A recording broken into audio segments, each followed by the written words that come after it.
high-profile assassination targeting their nuclear forces head, General Igor Kirillov. Both parties are in a state of war. So these things would happen. The world has entered into third nuclear age. I think that is very, very critical. This high-profile target being hit inside the heart of Moscow. They want Putin perturbed. They want him to take an absurd type of action against US officials, either inside US or outside. Don't you think it's going to bring up unwarranted consequences and America might suffer at the end? Greetings, viewers. Welcome back to the TFT Perspective. Viewers, breaking news coming from Russia inside Moscow. A high-profile assassination targeting their nuclear forces head, General Igor Kirillov, a very famous personality when it comes to chemical and biological warfare and its research, especially when it comes to combat inside Ukraine, inside Syria, inside everywhere else.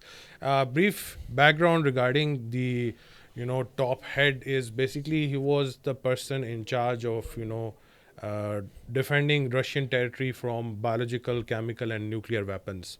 And he has been in the Russian military since Soviet era time. He joined it back in 1987 and later became the head of this position in 2017 and 18. So previously during the COVID times, especially General Kirillov was the one who actually built up the case against the United States, especially of sponsoring illicit laboratories of which were causing and building up biological weapons that were being experimented inside Ukraine, inside Syria, inside other regions of the conflict zone.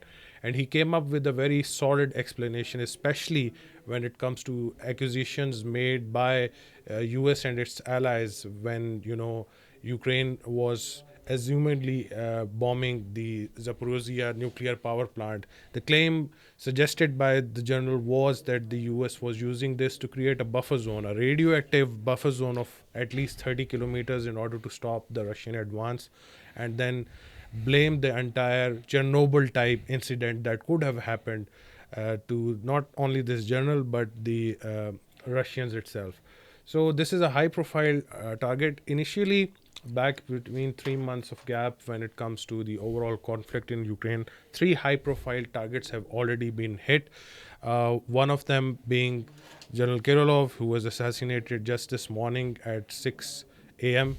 He was just leaving his apartment. Another important figure was Mikhail Shetsky. He was the Russian expert and development program manager for missile defense program, especially when it comes to advancement of missile technology inside Russia.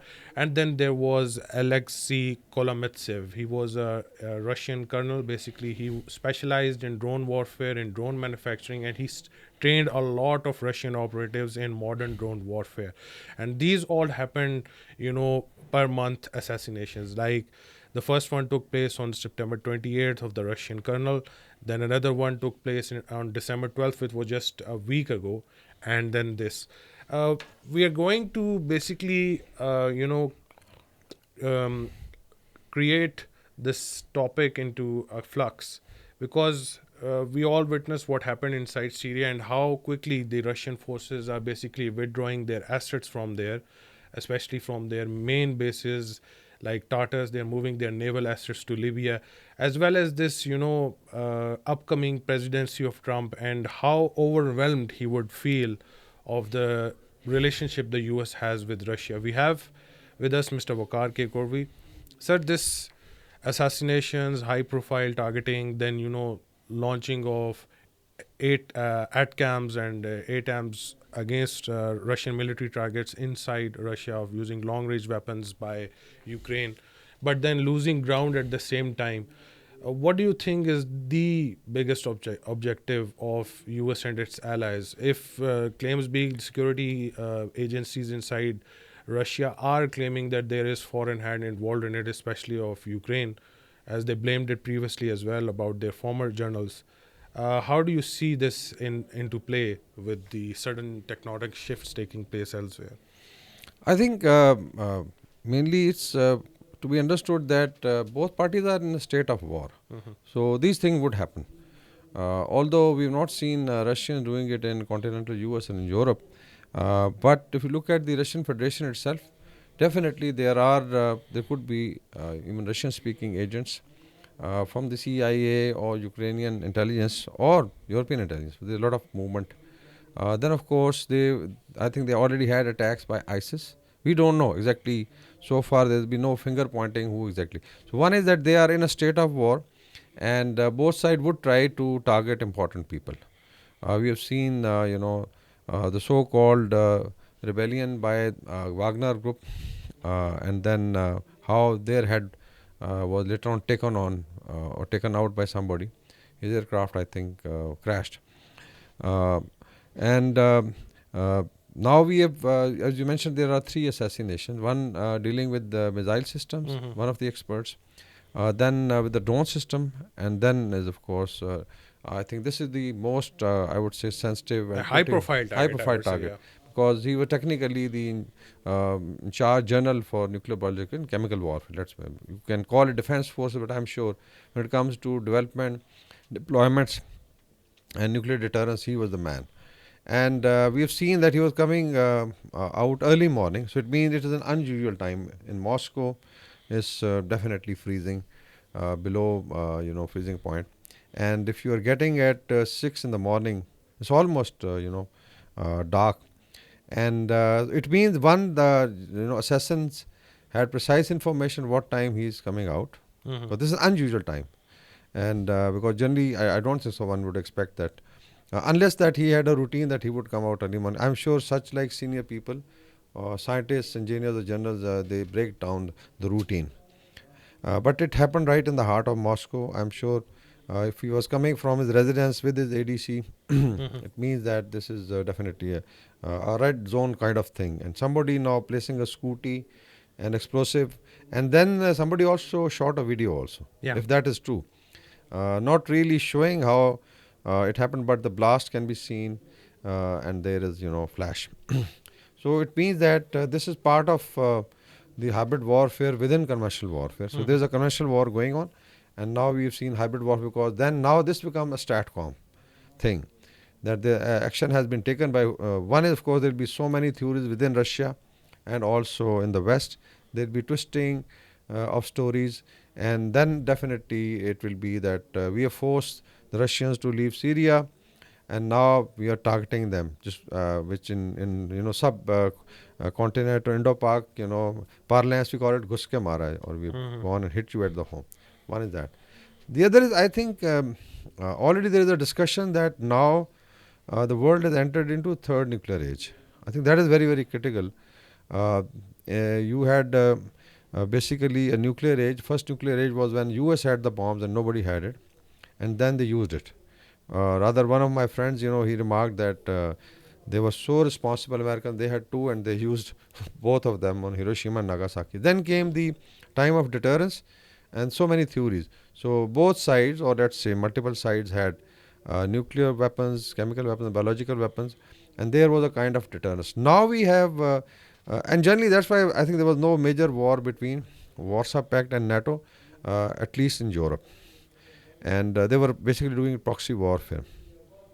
And even within that, if you find at Kennedy's time, nuclear weapons being placed by Russia or missiles in Cuba, and then it was detected, so Russian had to then pull out. So it means that it was generally understood, unwritten law, that there will be no war between two. And that's the same thing, I think we are also having the same arrangement in South Asia between India and Pakistan. Now it's being actually debated, and I think there should be more discourse on third nuclear age. Now, third nuclear age is that you have NATO with at least two sides having nuclear weapons, US and United Kingdoms, and then you have Russia and its allies on the other side with nuclear weapons. And they are the most deadliest nuclear weapons, high technology. And within the nuclear overhang, there's a war taking place. A conventional war. A conventional war with missiles being fired, like as you mentioned, ATACMS, or And all of them can be armed with a nuclear warhead at exactly, any time. storm shadows. Like in case of India, Pakistan, remember there was missile posturing after their aircraft was shot down. Wing Commander Abhinandan then landed here, and there was missile posturing by India, and then Pakistani military said that we don't know. It is carrying high explosive or nuclear, so we'll just go all out. So then it's, I think, created that deterrence. But now we have, a very high risk game. I would say that the brinksmanship at its peak. And within that now comes provocations, Mhm. because a lot of war is being, fought. Basically, if you look at the hybrid war, fifth generation warfare in the information domain, I would say that now it's almost occupying 50% of the action. So there'll be false stories, there'll be fake, there'll be genuine stories, and then there'll be, information coming, rebuttals, counter rebuttals, alternate narratives, all that. Mhm. So I think this would definitely feed into that. Mhm. You mentioned that it has something to do with Biden's last 2 months. Mhm. And I think after 5th November, when we had the election, generally it was perceived that in US there will be a very, quiet change of command. There'll be briefings for President Trump. But Trump also indicated this is going to hit the establishment, US establishment. Yeah, and then there was also this big question that both of these ends, whether it's the U.S. establishment, which are taking the world by storm right now, and Donald Trump himself, as he was visiting, he openly announced how he's going to negotiate with the Russians. They are going to come up with a peace plan. And recently, what the changes took place inside Syria and his policy and viewpoint concerning that as well. And he's very open up view on Israel and the Gaza conflict.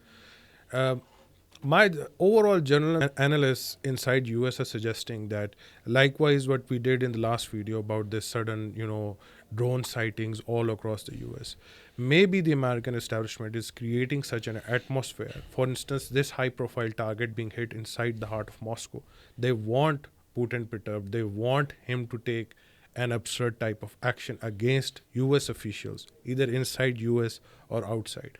And Sarah Adams also came up with this theory that the Al Qaeda too has been formed, and they're planning to attack United States. It's going to be a huge attack. Then we hear stories about a stolen warhead coming from United States.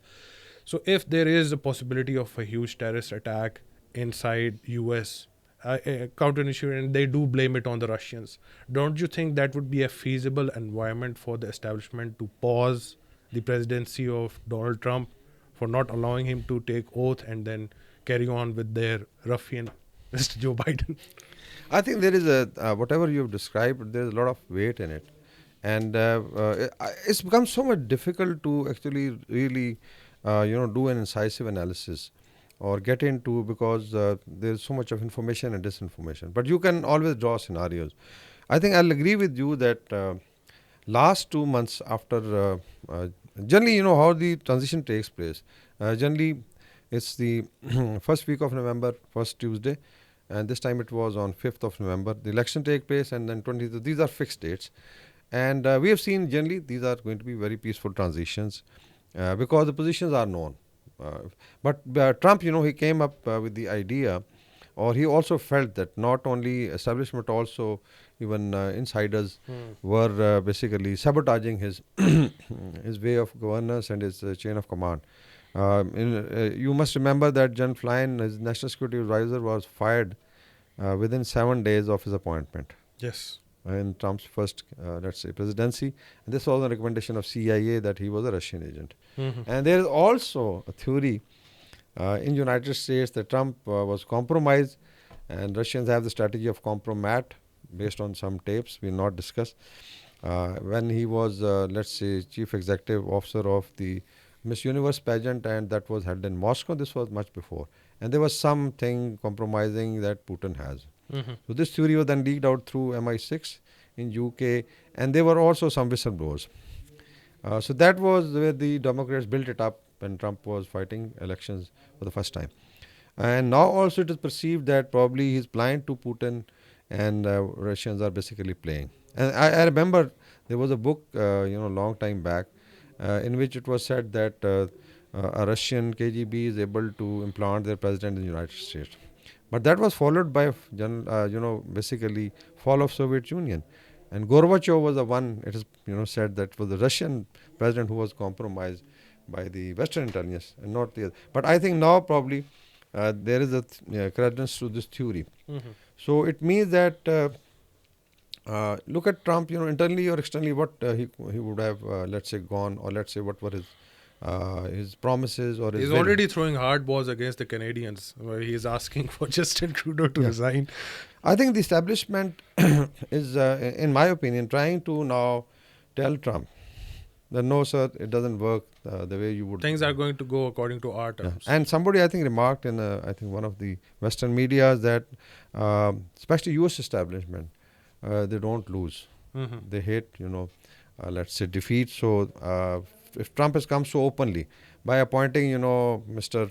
Cash Cash Patel. Patel and Tulsi Gabbard, and these are the guys who are going to sort out, or let's say Vivek Ramaswamy or Elon Musk, they are going to sort out the American establishment. I think this should be noted that no, establishment is going. So internally, if you look at the drone issue, and now there are very I would say serious people commenting on it, including I think Trump spoke yesterday that I know that government knows it, the military knows it, where he even said that they know which garage they are being operated from, whatever. And but there is I think a lot of confusion in the United States. There is also talk of that maybe a nuclear warhead was lost and they are basically searching for it. It is in the northeastern United States. So it means that internally they have put everything in a motion that by the time Trump comes, there'll be huge things for let's see, organization of Department of Homeland Security. They are asking, FBI would be asking, and Cash Patel was saying, I'll trim the FBI, and now the FBI is asking for more resources. So look at the way things move. Then comes issue related to immigration. I don't know how far Trump will be able to push that. In the foreign policy domain, there were, I think, three major challenges. One was the Eastern Europe and the ongoing war between Russia and Ukraine. Basically, it's a war between Russia and NATO. Yeah. The other was West Asia, so it was Israel-centric, fighting with different, let's say, militant groups or axis of resistance, including Iran being the center of gravity, and then its proxies. And then was Indo-Pacific, where basically Trump was supposed to have very tough stand. I don't know how he invited President Xi, and it is heard that probably he has refused. He is not going to go for the inauguration. I think Modi has also not been invited. So it means that both on the internal front and on the external front, there is an effort to saturate, the entire thing. And as Alexander Dugin says it, that basically it's a swamp. So now the swamp is going to basically create so much of nonsense that everything will get stuck up. I think with this assassination, one, there is a strong effort to incite President Putin, because I'm sure it's a personal loss for him, for the prestige of Russian military. There was also news that probably Russia is now going to further advance and declare victory on its term, that we can hit you. So it means that maybe President Putin is now incited. Initially, they did it with long-range, missile. But that's the biggest question. So far, what the Americans have come up against Russia, whether the use of long-range weaponry or such assassinations, Russia has upped the ante. It's not like they have been sitting ducks. They have improved their high-caliber systems when it comes to missiles. You remember that weird, I forgot the name of that system they used right after the ATACMS were fired against Russia inside the Russian territory. So if that's the case, that the Russia is always going to come up the ladder when it comes to response, don't you think this approach, this swamp which the CIA and its establishment cahoots are actually creating in the world, don't you think it's going to bring up unwarranted consequences and America might suffer at the end? I think the American or the Western establishment is not bothered about it. That's why we are talking of third nuclear age, that you are taking certain risks that were unprecedented. So I say that even President Putin is now in catch-20 position. Let's say if he escalates and responds very heavily. For instance, he now targets, and I think Russians have been targeting command headquarters. We've Yeah, seen they have. wiping out the entire Yeah. brigade. They have now hit their energy infrastructure right up to Lviv, Yeah. the western Ukraine. So it means that as far as Russian military is concerned, they are going consistent. But this becomes now a political and I would say matter of prestige for President Putin. So imagine that he takes out certain senior generals or something like that in Europe or in Ukraine. So it means there is going to be escalation. And so it means that now we are left with almost 1 month for the inauguration. So it means that this Christmas, And New Year is going to be, I don't think so. President Biden is going to go to, Camp David and take rest. Generally, that's where, he would take a leave on Christmas. So they'll have to rush to the operation rooms. And it means that probably establishment and Biden administration would like to create such a muck that Trump will be having no option. Like even, I think, Syria. Mhm. Look at the way HTS advanced. And we did predict, I think, before when they were still breaking out So of all of Aleppo. his questions raised when it comes to how he's going to deal with the policy, including economic matters. Trump is very focused on tariffs. Getting tariffs on Canadian products to Chinese products, so that there is an internalized economy inside the U.S. He doesn't care of the prestige U.S. has when it comes to the global economy. It is the number one economy still, but the Chinese are coming up real close.